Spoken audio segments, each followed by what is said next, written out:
Hey guys, welcome to your physics coach. अब सब चमकेगा और तुम लोग फोड़ोगे। चलो गाइस, सो आज का हमारा कंटिन्यूएशन में टॉपिक है गैस लॉ।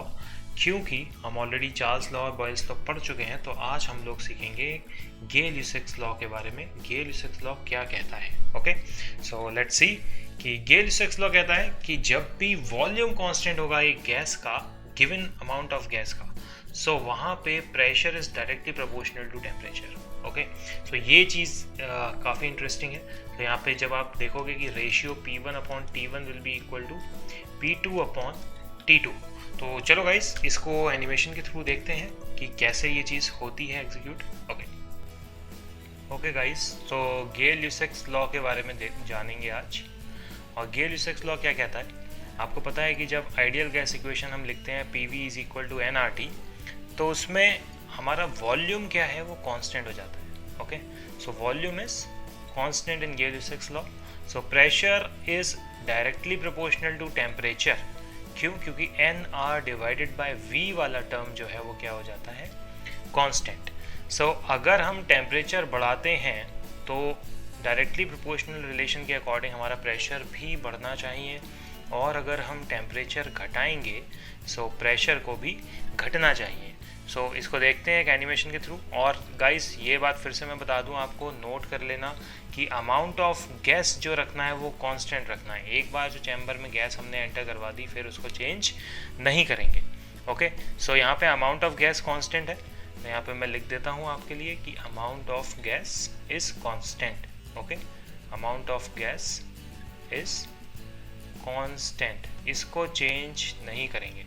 ठीक, अब आपको दिख रहा है कि प्रेशर यहाँ पे 25.1 है और टेम्परेचर कुछ 300 केल्विन के आसपास गिवन है।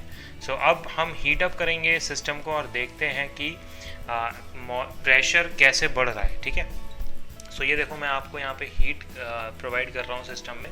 सो जब सिस्टम में हीट जा रही है तो आप देख रहे हो कि प्रेशर धीरे धीरे बढ़ने लगा। सो प्रेशर की बार में आप देख रहे हो कि जो उसकी नीडल है वो बढ़ रही है 65, 67, 70, 76, 78। सो प्रेशर बढ़ने लगा। अब प्रेशर क्यों बढ़ रहा है? आपको दिख रहा है कि यहाँ पे मॉलिक्यूल्स की स्पीड बढ़ चुकी है, और मॉलिक्यूल्स जो वॉल्स पे टकरा रहे हैं अब वो ज़्यादा तेज़ी से टकरा रहे हैं, मतलब इम्पैक्ट ज़्यादा है। इतना ज़्यादा हो गया कि यहाँ पे हमारा जो चैम्बर था वो बर्स्ट हो गया। ठीक, अब देखो, अगर मैं इसका टेम्परेचर कम करूँगा तो आप देखना कि इसकी जो स्पीड है मॉलिक्यूल्स की वो कम होगी और प्रेशर भी कम होगा। देखो यहाँ पे ये टेम्परेचर मैंने कम किया, सो स्पीड क्या होने लगी इनकी, धीरे धीरे आप देखोगे कि कम हो रही है और प्रेशर भी कम हो रहा है। अभी देखना, जब आप टेम्परेचर काफ़ी कम हो जाएगा तो ये कितने स्लो हो जाएंगे।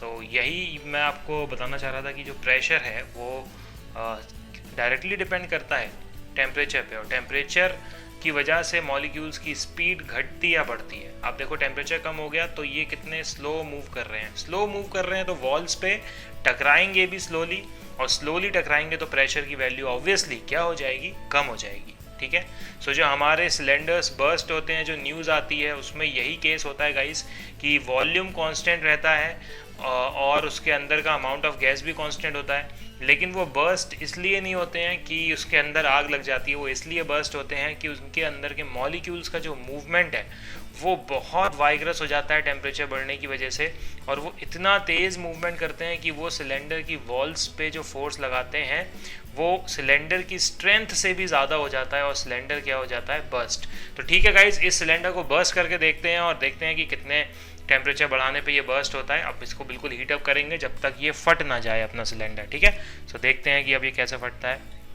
हीट दे रहे हैं हम यहाँ पे, काफ़ी सारी हीट दे रहे हैं। वी विल सी कि कब ये लिड ओपन हो जाएगा और ये सिलेंडर बर्स्ट हो जाएगा। ठीक है, so let's see.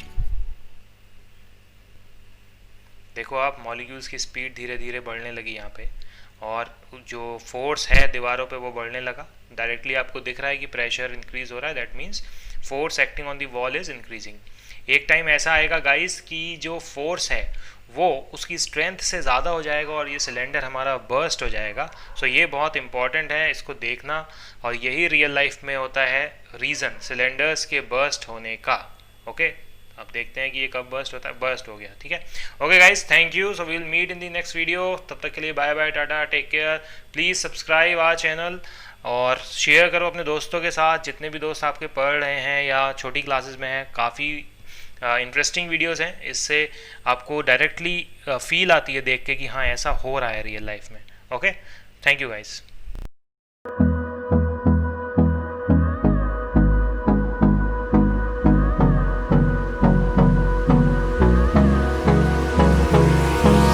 Hold me close till I get up.